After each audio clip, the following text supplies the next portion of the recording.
Sun Tzu said, "In the practical art of war, the best thing of all is to take the enemy's country whole and intact. To shatter and destroy it is not so good. So too, it is better to recapture an army entire than to destroy it, to capture a regiment, a detachment, or a company entire than to destroy them. Hence, to fight and conquer in all your battles is not supreme excellence. Supreme excellence consists in breaking the enemy's resistance without fighting. Thus, the highest form of generalship is to balk the enemy's plans. The next best is to prevent the junction of the enemy's forces. The next in order is to attack the enemy's army in the field. And the worst policy of all is to besiege walled cities. The rule is not to besiege walled cities if it can possibly be avoided. The preparation of mantlets, movable shelters, and various implements of war will take up 3 whole months, and the piling up of mounds against the walls will take 3 months more. The general, unable to control his irritation, will launch his men to the assault like swarming ants, with the result that 1/3 of his men are slain, while the town still remains untaken. Such are the disastrous effects of a siege. Therefore the skillful leader subdues the enemy's troops without any fighting. He captures their cities without laying siege to them. He overthrows their kingdom without lengthy operations in the field. With his forces intact, he will dispute the mastery of the empire, and thus, without losing a man, his triumph will be complete. This is the method of attacking by stratagem. It is the rule in war, if our forces are 10 to the enemy's 1, to surround him; if 5 to 1, to attack him; if twice as numerous, to divide our army into 2. If equally matched, we can offer battle; if slightly inferior in numbers, we can avoid the enemy; if quite unequal in every way, we can flee from him. Hence, though an obstinate fight may be made by a small force, in the end it must be captured by the larger force. Now the general is the bulwark of the state. If the bulwark is complete at all points, the state will be strong. If the bulwark is defective, the state will be weak. There are 3 ways in which a ruler can bring misfortune upon his army. 1. By commanding the army to advance or to retreat, being ignorant of the fact that it cannot obey. This is called hobbling the army. 2. By attempting to govern an army in the same way as he administers a kingdom, being ignorant of the conditions which obtain in an army. This causes restlessness in the soldiers' minds. 3. By employing the officers of his army without discrimination through ignorance of the military principle of adaptation to circumstances. This shakes the confidence of the soldiers.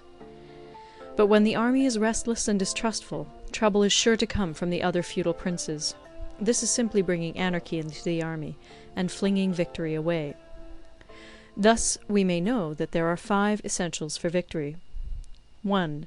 He will win who knows when to fight and when not to fight. 2. He will win who knows how to handle both superior and inferior forces. 3. He will win whose army is animated by the same spirit throughout all its ranks. 4. He will win who, prepared himself, waits to take the enemy unprepared. 5. He will win who has military capacity and is not interfered with by the sovereign. Hence the saying, if you know the enemy and know yourself, you need not fear the result of 100 battles. If you know yourself, but not the enemy, for every victory gained you will also suffer a defeat. If you know neither the enemy nor yourself, you will succumb in every battle. End of Part 3. Part 4.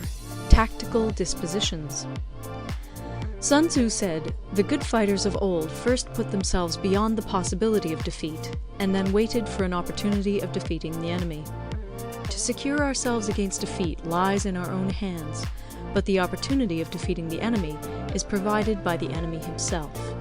Thus the good fighter is able to secure himself against defeat, but cannot make certain of defeating the enemy. Hence the saying, one may know how to conquer without being able to do it." Security against defeat implies defensive tactics. Ability to defeat the enemy means taking the offensive. Standing on the defensive indicates insufficient strength. Attacking a superabundance of strength. The general who is skilled in defense hides in the most secret recesses of the earth. He who is skilled in attack flashes forth from the topmost heights of heaven. Thus, on the one hand, we have ability to protect ourselves, on the other, a victory that is complete. To see victory only when it is within the ken of the common herd is not the acme of excellence. Neither is it the acme of excellence if you fight and conquer, and the whole empire says, "Well done!" To lift an autumn hair is no sign of great strength. To see the sun and moon is no sign of sharp sight.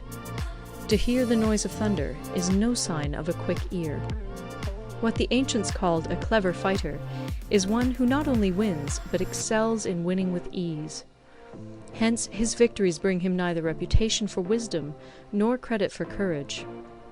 He wins his battles by making no mistakes. Making no mistakes is what establishes the certainty of victory, for it means conquering an enemy that is already defeated.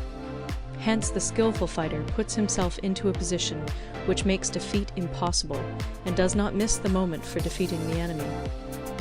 Thus it is that in war the victorious strategist only seeks battle after the victory has been won, whereas he who is destined to defeat first fights and afterwards looks for victory.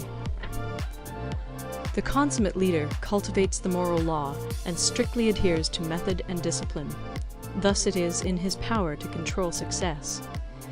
In respect of military method we have, firstly, measurement, secondly, estimation of quantity, thirdly, calculation, fourthly, balancing of chances, fifthly, victory.